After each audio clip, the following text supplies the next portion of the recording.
This is week number 3, lecture number 1. Hello everyone. Hello friends. In week 3, we are going to teach you about psychological distress in related to palliative care. I'll just like to add few things. You see, everything is a matter of mind. Mind is the central functional power of each human being. Therefore, psychology is very important. In fact, whenever I speak to some doctors, they always say that around 95% of diseases are psychosomatic. That means body and mind, they are closely connected. If something ill happens to the body, automatically your mind gets affected. If something wrong happens with your mind, then your body finally gets affected. So they are connected with each other. We must remember that body and mind both age and both are mutually dependent entities. They both affect each other. Another factor, physiological diseases are generally aggravated by psychological disorders. And in fact, physiological diseases also create psychological disorders. And in palliative care, when we talk about holistic care and when we include all the factors of human well-being, social, economic, spiritual, psychological, everything, and therefore psychological aspects also take an important part in So, medical care. so in week 3, we are going to start the first lecture, that is about psychosocial aspect of palliative care.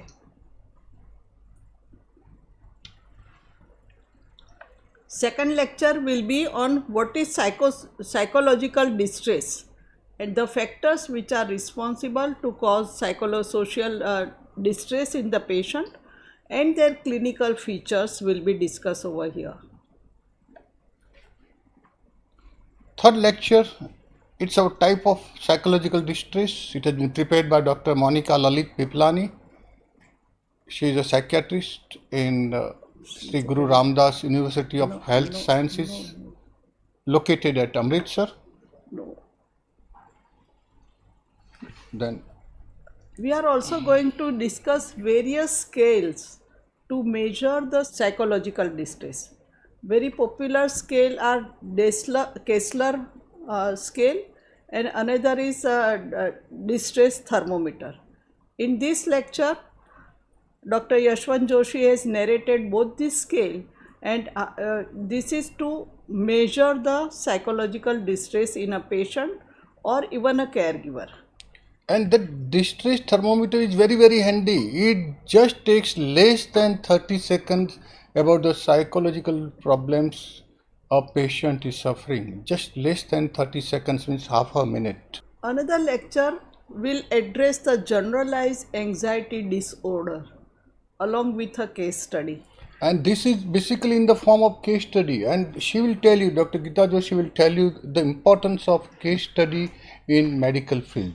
Yes, the case studies basically describe exactly what you have practiced and what has been done to a patient you have treated in past.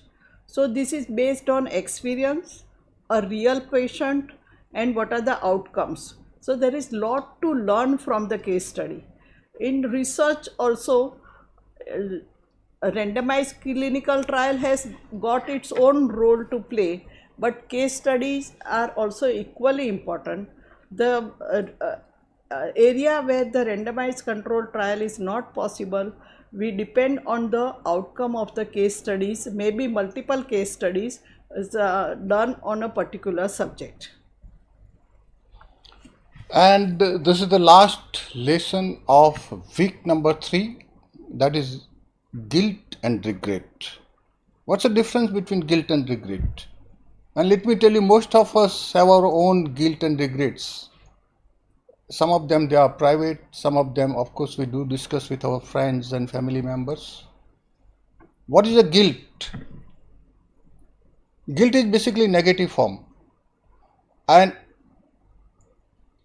intentionally, if you have done some harm to somebody, then guilt is created in your mind, because after all we are human beings, and God has created basically in the lovely form. We have got emotions which are always positive. Later on when we grow up we become little negative, but otherwise by birth we are all positive.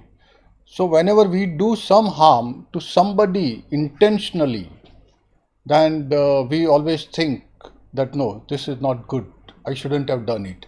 And in fact, this is the teaching during our grooming years by our parents in our family. All our parents have taught us to be gentleman, gentle lady, and to imbibe all the virtues which are being taught to us. Therefore, when you do something wrong to somebody, someone intentionally, you create a guilt in your mind.